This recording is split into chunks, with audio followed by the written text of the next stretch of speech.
The philosopher Friedrich Nietzsche had a concept called the will to power. And the idea was something like this: that every creature contains what he called a will to power. That is, that creature not only desired to survive, but to get stronger. And so it is in our nature as creatures to pursue power. And so some people have a problem with this idea. But since at the heart of everything I do is the acquisition of power, I thought it would be worth just mentioning a little bit about it. So for those of you that don't know me yet, my name's Chris Swift, and I'm a hypnotist and the owner of White Rabbit Hypnosis. And I help people to take back their power, or to reach a new level of power where they have a greater ability to do things. And that's a good place to start with this discussion, because the word power, if you go back to the Latin for power, it's the word potens. That's the word we get potential from, or potent, powerful, this kind of idea. Potens, potential, the ability to do something. And so this idea of power being the ability to do something gets really sort of reduced in our world to the ability to force other people to do things. But that's only one thing.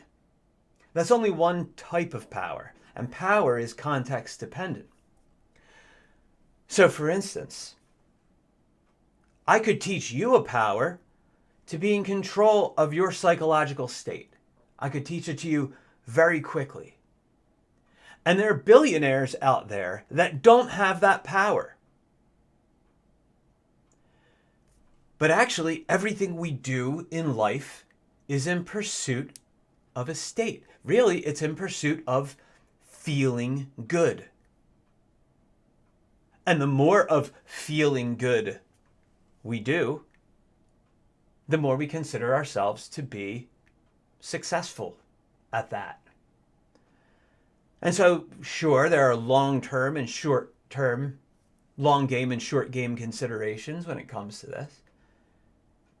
So, it might be a good idea, for instance, to do some intermittent fasting and not eat before noon so that you can help to reset your dopamine stores so you can go out and perform more things to improve your life and make it better.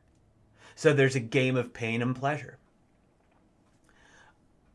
Person might work out to extend their life. That's pain and pleasure. And yet, on some level, if you can turn those things that would have been considered pain into pleasure, and there are ways of doing that, you gain a new power. You gain the power to live longer.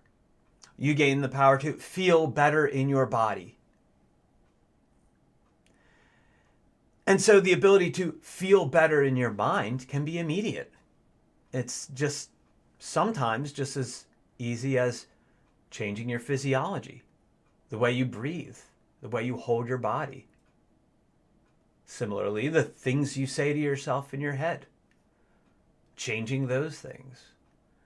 And all of this stuff, even if it seemed like it wasn't within your grasp before, is within your power. Because we're the same kind of animal with a nervous system, a flexible nervous system that can be used in certain ways to modulate your experience of the world.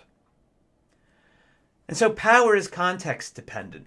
You can take somebody that has enormous social sway in one area and drop them in another area and they have no power. You can take somebody who has enormous amounts of capital and drop them in an area that doesn't use that currency, and they have no power. At least not that kind of power. Power is context dependent. And one thing I wanted to talk about is this notion out there that power is always the power to force other people to do what you want. And I want to suggest a reframe. And it goes like this. Everything you want in this world, you'll either have to create on your own or find on your own, or it will come to you by means of other people. And when I tell you that it is far easier to attain long-lasting success by building up that capital, by building up those friendships and networks, by, as the phrase goes, digging the well before you're thirsty, by really reaching out and nurturing your interactions with the people in your world. That's one of the greatest kinds of power. And you're going to get a much better version of that through cooperation. And also, the more we cooperate together, the more we can distribute that power and become more powerful as a network. And I find that to be really interesting, because actually we have great potential, great power to level up our lives, feel awesome, make the world around us awesome, and to do it in a way that doesn't necessarily devolve into force and violence.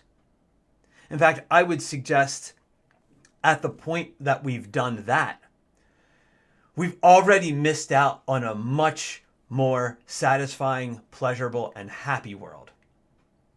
We've already, in a sense, at that point, lost the bigger game.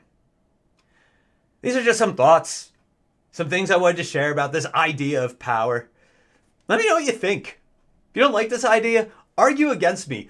Put it in the comments or whatever. Send me an email. If you like this idea, give this a like or a thumbs up, or give me some kind of feedback to let me know that this makes sense to you. Again, just send me a message. Let me know.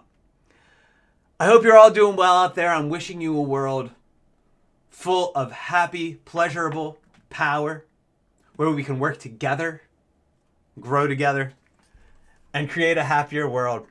I'm Chris Swift from White Rabbit Hypnosis. Feel free to reach out to me if you want to hear more about what I do, or ways that we can collaborate to increase your power in this crazy, wild world. I wish you the best. Be seeing you.